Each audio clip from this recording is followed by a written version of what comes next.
शुरुआत वहीं से करते हैं जहां पूरा यूपी थम गया। नोएडा की रैली रद्द।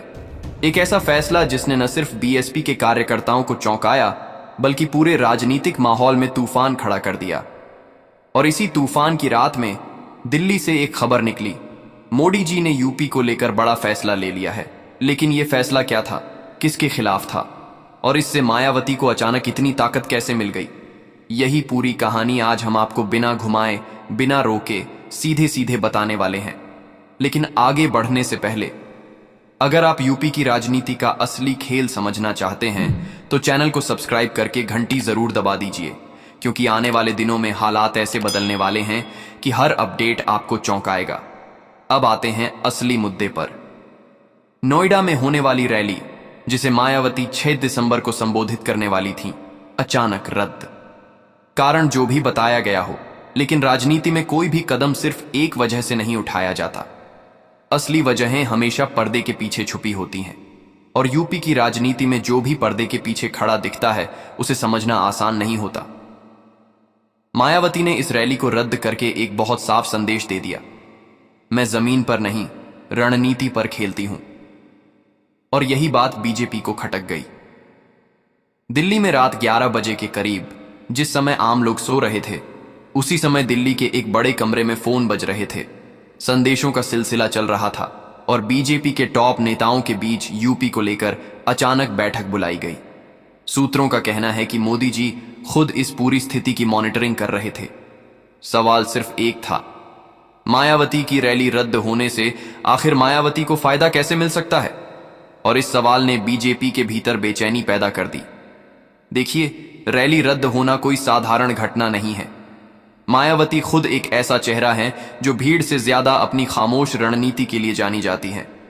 पिछले कुछ महीनों में बीएसपी को बार बार कमजोर बताया जा रहा था, लेकिन यह रैली उनकी ताकत दिखाने वाली थी। अब जब रैली रद्द हो गई तो बीजेपी को अचानक लगने लगा कि कहीं मायावती कोई नया गेम तो नहीं खेल रही, कहीं वह यूपी में एक ऐसा सियासी संतुलन तो नहीं बना रही जो 2027 में बीजेपी के लिए सिरदर्द बन जाए। इसी बीच आते हैं प्रधानमंत्री मोदी। रातों रात यूपी की लिस्ट उनके सामने पहुंचाई गई। कहां कहां बीएसपी की पकड़ मजबूत हो रही है, कहां मायावती की चुपचाप हो रही बैठकों ने बीजेपी के अंदरूनी समीकरण हिला दिए हैं, और किन जिलों में दलित वोटर फिर से बीएसपी की तरफ लौटता दिख रहा है। मोदी जी ने साफ निर्देश दिए, यूपी को हल्के में मत लो, हर जिले की रिपोर्ट चाहिए, हर नेता मैदान में उतरे। और यह वही पल था जब बीजेपी को एहसास हुआ कि मायावती अभी भी उसी अंदाज में खेल रही हैं जहां वे आखिरी समय में पूरा चुनाव पलट देती हैं। उधर बीएसपी खेमे में माहौल कुछ और ही था। रैली रद्द होने के बावजूद कार्यकर्ताओं में नाराजगी नहीं बल्कि उत्साह दिख रहा था। कई लोगों का कहना था, बहन जी ने जो किया है ठीक किया है, उनकी सुरक्षा और उनकी रणनीति दोनों जरूरी हैं। असली दिखावा तो 2027 के करीब होगा।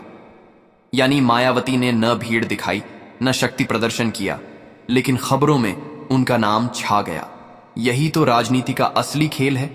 कम करो, लेकिन ऐसा करो कि देश उसी की चर्चा करे। अब बात करते हैं उस फैसले की जिसकी चर्चा पूरी रात दिल्ली में रही। मोदी जी ने यूपी के लिए एक तेज दौरे, जमीनी रिपोर्टिंग और सीक्रेट सर्वे का आदेश दिया। उन्होंने यह भी कहा कि बीएसपी और मायावती की हलचल को हल्के में न लिया जाए, क्योंकि चाहे मीडिया कुछ भी दिखाए, लेकिन जमीन पर मायावती का एक वोट है जो चुप रहता है, दिखता नहीं है, लेकिन आखिरी वक्त में गेम बदल देता है। यह वही वोट है जिसके बारे में बीजेपी को सबसे ज्यादा चिंता रहती है। बीजेपी को डर इस बात का भी है कि अगर मायावती अपने कोर वोट को वापस जोड़ने में सफल हो गई तो यूपी में एक अलग तरह का चुनाव बनेगा और इससे सीधा नुकसान बीजेपी को होगा।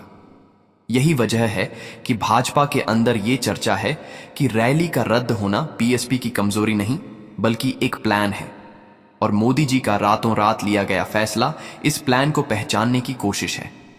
लेकिन यह कहानी सिर्फ बीजेपी की बेचैनी तक सीमित नहीं है।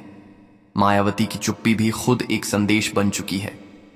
आपने शायद ध्यान दिया होगा, बीएसपी बड़े सोशल मीडिया शोर से दूरी रखती है, लेकिन अंदरूनी बातचीत लगातार जारी रहती है। रैली रद्द करके बहन जी ने यह संकेत दे दिया कि वो अभी सिर्फ जमीन को देख रही हैं। कौन कहां खड़ा है, कौन किस पार्टी से नाराज है, कौन कब पलट सकता है, ये सब मायावती अपनी शैली में धीरे धीरे जोड़ती हैं और फिर अचानक एक बड़ी चाल चलती है। यही वजह है कि यूपी का माहौल इस वक्त बिल्कुल अनिश्चित है। एक तरफ बीजेपी मिशन मोड में है, दूसरी तरफ मायावती रणनीति मोड में, और तीसरी तरफ जनता है जो अभी चुप है, देख रही है कि कौन किस दिशा में जा रहा है। राजनीति में जब जनता चुप होती है तभी सबसे बड़ा उलटफेर होता है। यही बीजेपी को डराता है और यही मायावती को ताकत देता है। रात बीत चुकी थी, मगर दिल्ली और लखनऊ के बीच फोन कॉल्स का सिलसिला थमने का नाम नहीं ले रहा था। नोएडा रैली का रद्द होना एक ऐसा संकेत था जिसने बीजेपी की रणनीति को अचानक बदलने पर मजबूर कर दिया। मोदी जी ने जो फैसला लिया था उसका असर अगले ही दिन दिखने लगा। यूपी भाजपा के बड़े नेताओं के पास मैसेज गया, हर जिले से 48 घंटे में नई रिपोर्ट चाहिए। इसका मतलब साफ था, हालात बदल रहे हैं, हवा बदल रही है और बीजेपी को अब जमीन पर नए सिरे से कदम रखने होंगे। लेकिन इसी बीच एक और दिलचस्प बात हुई। नोएडा रैली रद्द होने के फैसले ने मायावती के चारों तरफ एक नई चर्चा खड़ी कर दी। लोग पूछने लगे, क्या बहन जी अब कहीं बड़ा दांव खेलने की तैयारी में है? और यह सवाल बीजेपी की बेचैनी का सबसे बड़ा कारण बन गया। मायावती की राजनीति की खासियत है, वे बोलती कम हैं, करती ज्यादा हैं, और जब वे चुप रहती हैं तब अंदर ही अंदर सबसे ज्यादा हलचल चल रही होती है। इसी चुप्पी की वजह से बीजेपी को यह समझने में दिक्कत हो रही है कि बहन जी क्या करने वाली हैं। एक तरफ मोदी जी की रातों रात की मीटिंग, दूसरी तरफ मायावती की खामोश रणनीति। यह टकराव अभी शुरू ही हुआ था। यूपी में इस वक्त बीजेपी जिस चीज से सबसे ज्यादा परेशान है वह है दलित वोट का धीरे धीरे फिर से बीएसपी की ओर झुकना। इंटेलिजेंस रिपोर्ट में साफ लिखा था कि कई इलाकों में बीएसपी की पकड़ लगातार मजबूत हो रही है।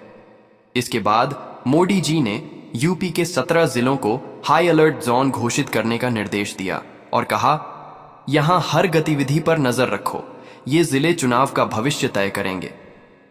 इन जिलों में पिछली बार बीजेपी को भारी जीत मिली थी, लेकिन इस बार समीकरण बदल रहे थे। दूसरी तरफ मायावती भी बिल्कुल शांत नहीं थी। रैली रद्द होने के बाद उन्होंने अपने संगठन को जमीन पर और सक्रिय कर दिया। कार्यकर्ताओं को साफ संदेश, हमें भीड़ नहीं, बूथ चाहिए, काम करो, आवाज मत करो। यही मायावती का स्टाइल है और बीजेपी यही देखकर चिंतित है, क्योंकि मेरी यही रणनीति 2007 की याद दिलाती है, जब बहन जी बिना ज्यादा शोर किए सीधे सीएम की कुर्सी पर जा बैठी। राजनीति के अंदरूनी जानकार बताते हैं कि मायावती की अगली चाल नोएडा रैली से भी बड़ी होने वाली है। उन्होंने अभी तक पब्लिकली तो कुछ नहीं कहा, लेकिन बीएसपी के अंदरूनी ग्रुप्स में चर्चा है कि बहन जी चुनाव की दिशा बदलने वाले बयान और बड़े चेहरे मैदान में ला सकती हैं। उधर बीजेपी का मानना है कि रैली रद्द करके मायावती ने जनता की भावनाओं को अपने पक्ष में मोड़ लिया है। देखो, सुरक्षा और भीड़ के कारण उन्होंने कार्यक्रम रद्द किया। उनका इरादा सिर्फ राजनीति नहीं है, ऐसा नैरेटिव तेजी से फैल रहा है और सोशल मीडिया पर भी यह बात वायरल हुई है कि मायावती ने रैली रद्द करके एक परिपक्व और संवेदनशील नेता का चेहरा दिखाया। इस नैरेटिव को बीजेपी बिल्कुल पसंद नहीं कर रही, क्योंकि जब जनता किसी नेता को भावनात्मक रूप से स्वीकार करने लगती है तब चुनाव मुश्किल हो जाते हैं। यही कारण है कि मोदी जी ने यूपी टीम से पूछा, क्या हमने मायावती की ताकत को कम करके आंका है? और यह सवाल बीजेपी के लिए आसान नहीं था। दिल्ली बैठे कई बड़े नेता मान चुके हैं कि यूपी में सिर्फ एसपी नहीं बल्कि बीएसपी भी इस बार लड़ाई में है। अब आते हैं उस रात पर जिस रात मोदी जी ने यूपी मिशन का नया ब्लूप्रिंट पास किया। उन्होंने साफ कहा, बहन जी की चुप्पी को कमजोरी मत समझो, तैयारी करो, लोगों के बीच जाओ, हर बूथ पर यह संदेश पहुंचे कि बीजेपी फिर से सरकार बना रही है। लेकिन असली डर यह है कि बीजेपी के पुराने वोटर, खासकर वो जो 2014 और 2017 में बने थे, अब पूरी तरह बीजेपी के साथ नहीं दिखते। कुछ नाराज हैं, कुछ निष्क्रिय हैं और कुछ फिर से अपनी पुरानी पार्टी बीएसपी की ओर लौट रहे हैं। इसी बीच बीएसपी का दूसरा बड़ा मूव सामने आया। दलित बस्तियों में छोटी छोटी मीटिंग्स जो मीडिया में दिखाई नहीं जा रही। यही मायावती का असली खेल है। रैली रद्द करके वे अभी खुद को सुर्खियों से दूर रख रही हैं ताकि बीजेपी को असली योजना का अंदाजा न लगे। यूपी में एक और चर्चा चल रही है। क्या मायावती नए गठबंधन की तैयारी में है? हालांकि बहन जी सीधी बात करती हैं, हम अकेले लड़ेंगे। लेकिन राजनीति में कभी भी कोई फैसला अंतिम नहीं होता।